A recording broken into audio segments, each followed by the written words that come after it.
I'm just thinking about this phrase, the universe being conscious of itself, which I have to say is a phrase I have a lot of problems with. I think it was Greatex, I think it was you, Greatex, who mentioned some variant on that in one of our recent videos. But, you know, Matt, that's mentioned it, and Professor Anton did a variant on it.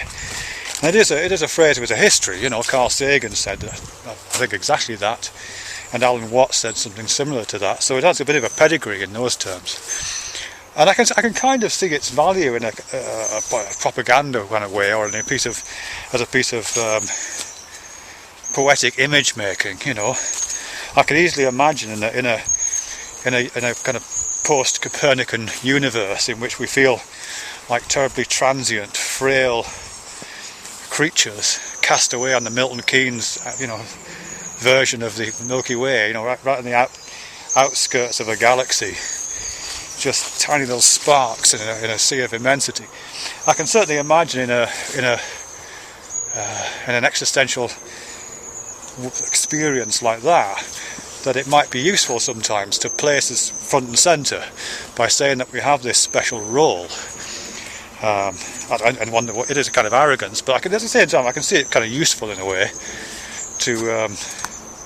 Just to give you a sense of accountability, if nothing else. You know, it's easy if you do get kind of swamped with a feeling of the kind of anonymousness and, as I say, the frailty of being this tiny spark of light on the sea of endless darkness.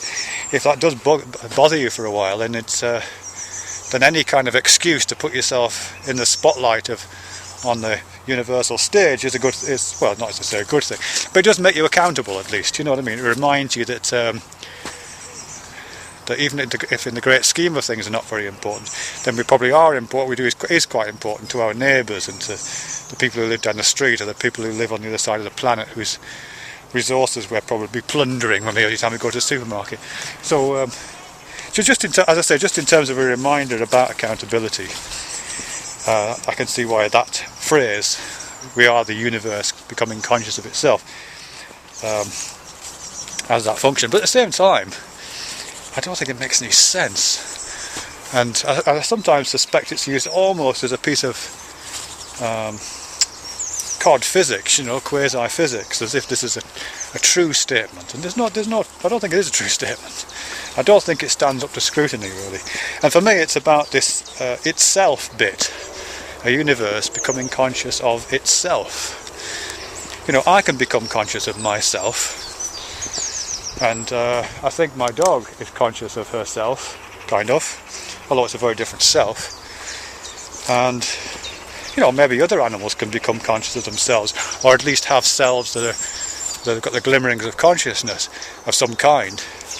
But the universe hasn't got a self to be conscious of. Because a self, this thing, a self that is myself, that I am conscious of, is a very particular thing, isn't it? It's a particular construct. It's constructed by particular processes within particular entities. I think it's probably a valid thing to say that myself is a construct of my body actions. The things that are going on in my body are producing activities in parts of my brain and my brainstem and my central nervous system. Something like maps or scripts or subroutines, or however you want to think of them, which are coherent enough to act as this kind of stable centre of my world, which I think of as myself. And yes, I'm conscious and I've got language and I've got all this kind of cultured stuff going on, but even for an animal like Phoebe, or a simpler animal, it's still got those maps and those processes, those subroutines going on in its central nervous system, its brainstem, its basal ganglia, all that limbic system, all that stuff is going on, which is enough to generate some version of a self, some centre of its, if not narrative gravity, then at least its centre for its experience. There is a thing there, there is a self there to experience.